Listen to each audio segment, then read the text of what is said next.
can't talk about it because of Purda. Now, we need actual shipbuilding though in Scotland. We need. Well, We have been waiting for this national shipbuilding strategy for almost a year. And how can the workers on the Clyde or Rosyth or investors or companies have any faith in this government when it can't even fess up to the fact that it has failed to deliver a national shipbuilding strategy that was promised a year ago? Okay, this gentleman and then that lady. I'm afraid I'm going to bring things back to operational capability, because that's what matters to people in the front line. And not a lot of people know that. This is about the only place where you can get information about what's going on the front line. Yes, there are Forces TV, which I commend to everybody. Anyway, I'm going to give the example of a sailor because I was one. Sailors in the Royal Navy today are stretched to complete their current peacetime tasks, due, unfortunately, to pitiful past procurement and insufficient people to actually operate all their assets. This, of course, applies to all the armed forces. Parliament has reported numerous operational capability shortfalls, particularly in the Maritime Division of Defence, whose resolution is proposed by the Conservative Party in the future. Therefore, I want to talk about the people today. Immediate challenges for our sailors are in the areas of readiness, very low, responsiveness, well, they haven't got much background and backup to be able to respond, resilience, our breakdown and operational capability for some of our important assets is pathetic and reputational. Our allies, who used to think of the Royal Navy in particular as being the best in the world, are now not. So my question is it not time to conduct an informed, informative, and truthful debate or to address the defence difficulties so that the public can be reassured that the defence budget is adequate to the task?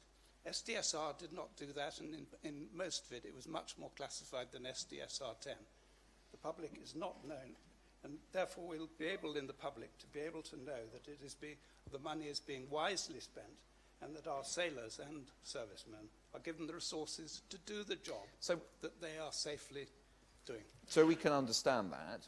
When you say a debate, a national debate, do you mean effectively an emergency SDSR or something like that? I mean an emergency SDSR, but I also mean more interest. The public don't really care much about defence. There's no votes. We can't force them.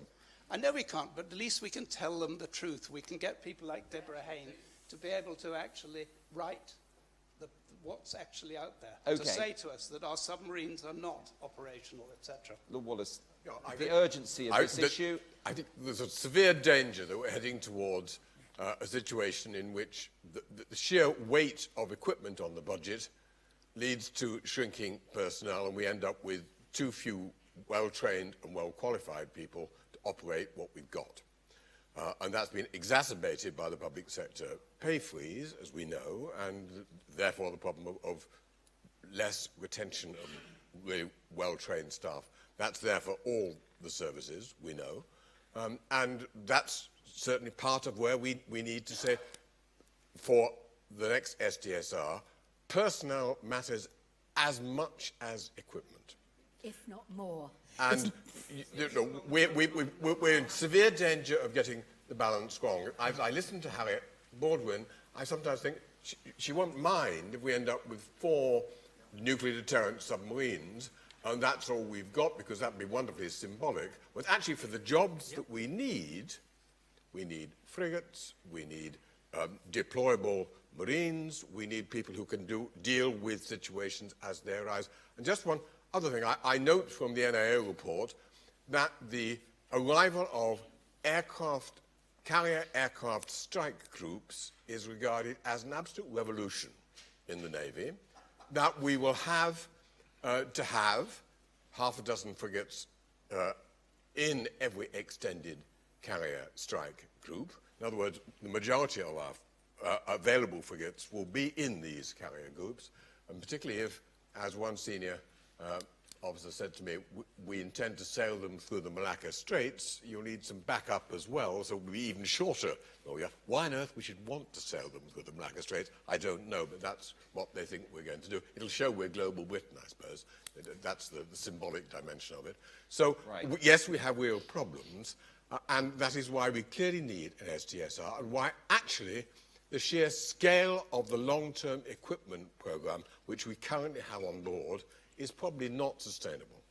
May I refine to the personnel issue and ask you, Harriet Baldwin, because you've said there is no further review in the manifesto. You've implied there won't be one, and yet clearly the biggest problem that one understands about putting those new carriers into operation is getting enough people with the right grades, engineering and other grades, to actually operate them. It's a huge problem.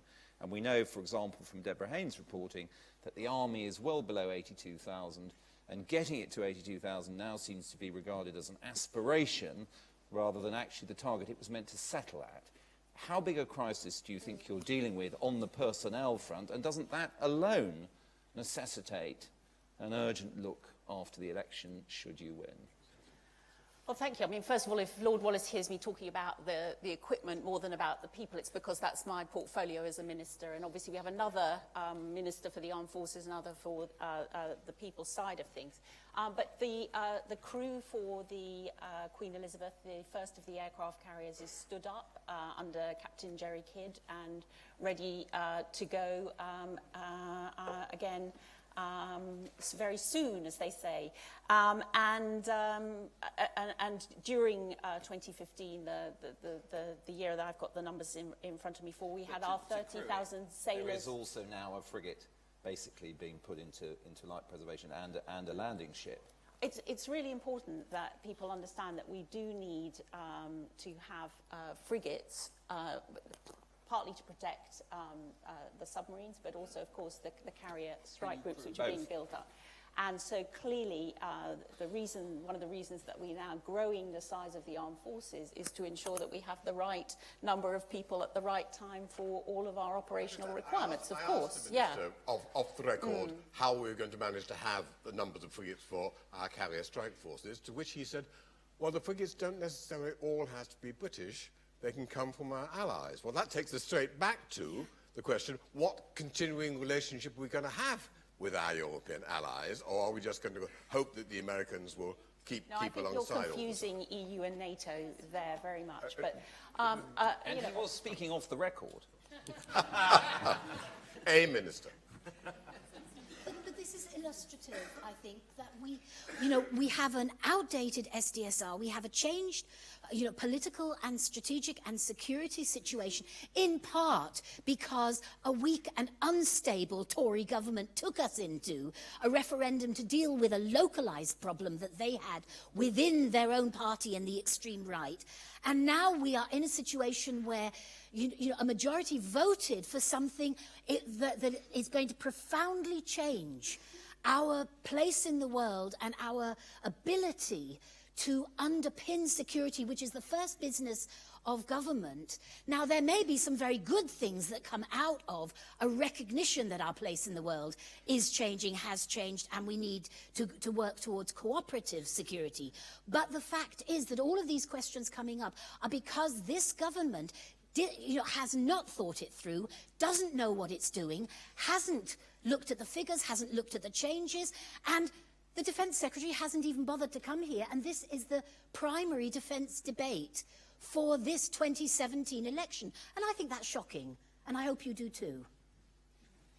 Thank you. Larissa Brown from the Daily Mail. I'd just like to turn on to the issue of Northern Ireland and ask each of you what you would do to stop Northern Ireland veterans going through the same relentless, baseless legal claims that Iraq and Afghanistan veterans have. And Nia, your leader yesterday refused 5 times to condemn the IRA bombings, and he's refused to again this morning. And I'm just wondering, would you unequivocally condemn the IRA bombings? Thank you. Nia. Okay. Well, I'm not going to speak for my leader, but I can certainly tell you, as somebody who's old enough to remember the troubles in Northern Ireland and who had friends who actually served in Northern Ireland, I absolutely unequivocally condemn IRA bombings in Northern Ireland. And in terms of our service personnel who served there, no way should they be subject to vexatious claims, long drawn-out processes, referring back to times which actually, in many instances, have already been dealt with and have already been examined fully. So what we need in Northern Ireland now, we need to move forward. We need to move forward with a process, a continuing peace process, because even today, as we speak, things are not settled in Northern Ireland. There are still tensions and anxieties, and what we need is a proper process that will deal with the legacy issues so that we can move forward for the future there. Northern Ireland, Harriet. Well, thank you very much for your question, and obviously we will continue to do whatever we can to ensure that the people who served our country by serving in Northern Ireland are not subject to the kind of legal hounding that we have seen. And in terms of the IRA, obviously I am very happy to unequivocally condemn terrorism wherever it comes from, and personally find it deeply shocking that one of the two people who could be Prime Minister on the 9th of June actually stood in support of the people who bombed us in the Conservative Party conference in Brighton in the early 1980s. This gentleman, I think this is probably going to be the last question, unless it elicits one-word answers from the panel. There's been a lot of discussion about whether you want another SDSR.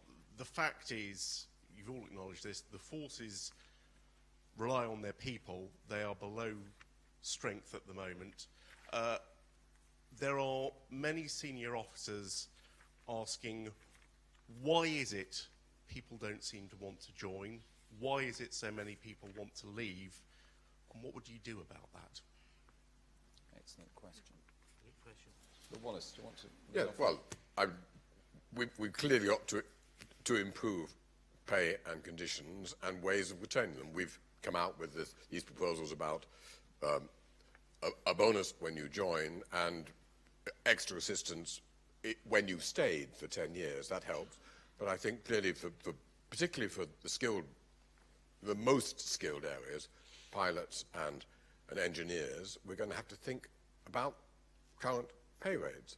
But I mean, part of the problem we know we've got in the armed forces at the present moment, as we've been hearing from here, is that people don't know quite what they're there for. They don't feel particularly loved, and they don't really know what the strategy is about.